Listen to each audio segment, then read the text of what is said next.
안녕하세요. JM 워커 여러분, 좋은 하루 되고 계시죠? 김정민입니다. 이번 영상에서는요, 갱년기가 지나면 근육도 안 자란다. 갱년기가 지나도 근육은 성장하는가? 라는 주제로 이야기를 해보려고 합니다. 그 믿음은 사실보다 두려움에서 출발했습니다.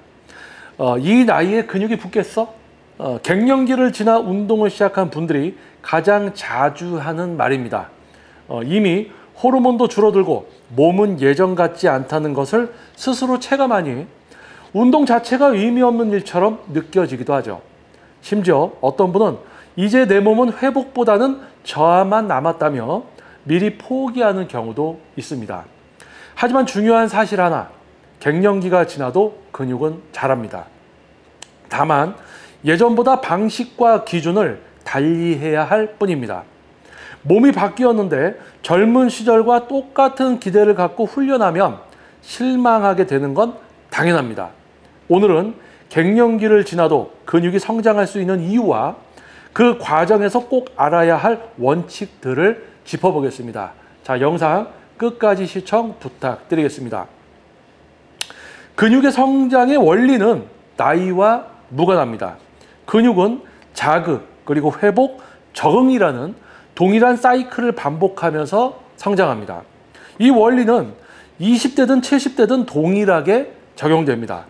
나이가 들어도 자극이 제대로 주어지고 회복이 보장되면 근육은 얼마든지 성장할 수 있다는 의미입니다. 실제로 70대 이후에도 근육량을 늘린 사례들이 전 세계적으로 보고되고 있고, 연구 결과에서도 고령자의 근력 훈련은 신체 기능을 향상시키는 가장 강력한 수단으로 나타나고 있습니다. 문제는 호르몬이 아니라 생활 패턴입니다.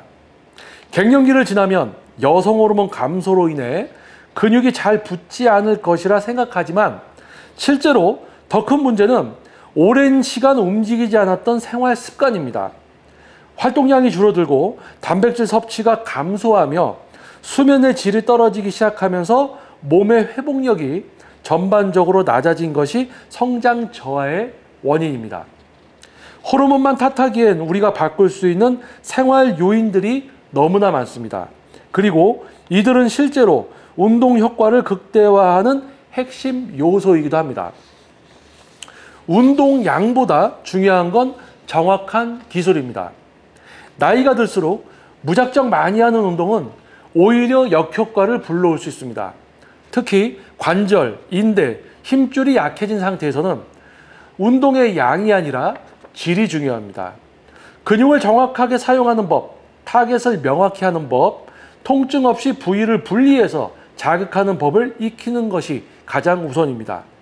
젊었을 때는 대충 해도 되던 운동이 이제는 오히려 정밀한 기술과 훈련 방법이 필요한 영역이 된 것입니다. 단백질 섭취는 더 철저히 관리해야 합니다. 갱년기 이후에는 단백질 합성 능력이 자연스럽게 저하되기 때문에 이전보다 더 많은 단백질을 필요로 합니다. 운동만 하고 단백질 보충을 소홀히 하면 아무리 자극을 줘도 근육은 자라지 않습니다. 특히 하루 전체 단백질 섭취뿐 아니라 운동 직후 1시간 이내에 섭취 타이밍도 매우 중요합니다. 이 시기를 골든타임으로 활용하면 나이와 상관없이 근육 회복과 성장에 큰 도움이 됩니다. 예전처럼이 아니라 지금의 최선을 기준으로 바꿔야 합니다. 많은 분들이 운동을 하면서도 계속 과거와 비교를 합니다. 예전엔 10kg도 가볍게 들었었는데 지금은 왜 이렇게 힘들지? 이렇게 과거의 자신과 경쟁하다 보면 지금의 노력을 퍼마하게 되고 자꾸 나는 이제 안 되나 봐 라는 결론에 도달하게 되죠. 그러나 중요한 건 과거보다 지금 이 순간에 몸 상태를 가장 잘 이해하고 있는 자신입니다. 지금의 기준에서 오늘 할 수 있는 가장 좋은 선택을 해 나아가는 것이 곧 성장입니다. 근육은 나이보다 태도에 민감하게 반응합니다. 갱년기가 지났다고 끝이 아닙니다. 오히려 이제부터가 진짜 자신의 몸을 이해하고 성장시킬 수 있는 두 번째 기회일 수 있습니다. 근육은 나이를 보지 않습니다. 정확한 방식으로 자극을 주고 꾸준히 회복과 영양을 공급하면 70세에도 80세에도 근육은 반응합니다. 다만 그 반응을 보기 위해 필요한 건 남들과 비교하지 않고 나에게 맞는 페이스를 끝까지 지켜내는 인내심입니다. 갱년기 이후 여전히 성장하는 몸을 만들 수 있습니다. 그 시작은 내 몸은 아직 가능하다라는 믿음에서부터 출발합니다. 지금 이제 갱년기가 지난 분들, 이제 뭐 갱년기는 여러분 앞에 있는 저도 이제 79년생입니다. 전문 PT 지도 경력 21년 차고요.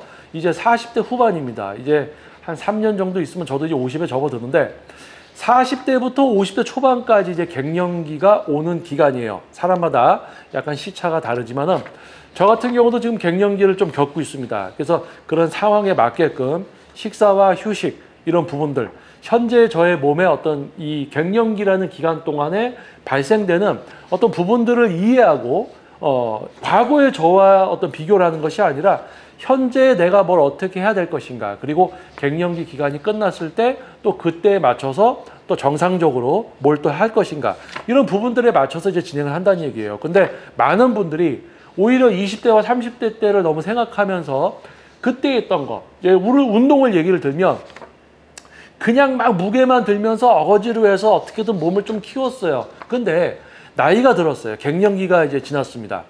어거지로 할 수가 없는 거예요. 오히려 그렇게 했다가는 관절이나 인대도 버티지 못하고 오히려 부상이 더 오죠. 그래서 나이가 들수록 이제는 더 내가 어떤 막 그냥 중량만 들고 막 어거지로 했던 게 아니라 근육을 좀 통제하고 제어하는 수준의 웨이트, 이제 뭔가 좀 세밀하게 잘해야 되겠다. 그래서 과거에는 혼자서 막 운동했던 분이 갱년기가 지나서 진짜 근육을 사용하고 제어하는 수준의 지도를 받기 위해서 저를 찾아주시고 계십니다. 그래서 지금 저의 회원님들은 평균 나이가 40대 이상이세요. CEO나 일반 직장인분들 이렇게 해서 40대 이상인 분들이 많습니다. 다 과거에 운동했던 분들도 있고요. 지금 이제 근육을 사용하고 제어하게 만들어드리는 저의 지도 수준을 알고 또 그것이 중요하다 생각해서 오시는 거죠. 자, 그만큼 갱년기라는 기간 누구에게나 옵니다. 하지만 그 기간이 지났을 때도 분명히 근육은 성장을 하고요. 과거와는 다른 그 몸에 맞는 어떤 과정과 질적 수준이 매우 중요하죠. 아마 영상이 여러분들께 도움이 됐을 것 같습니다. 자, 저는 다음 영상에서도 여러분을 위한 현실적인 영상으로 다시 돌아오도록 하겠습니다. 자, 제2의 먹커즈 여러분 좋은 하루 되시고요. 저는 김정민이었습니다. 감사합니다.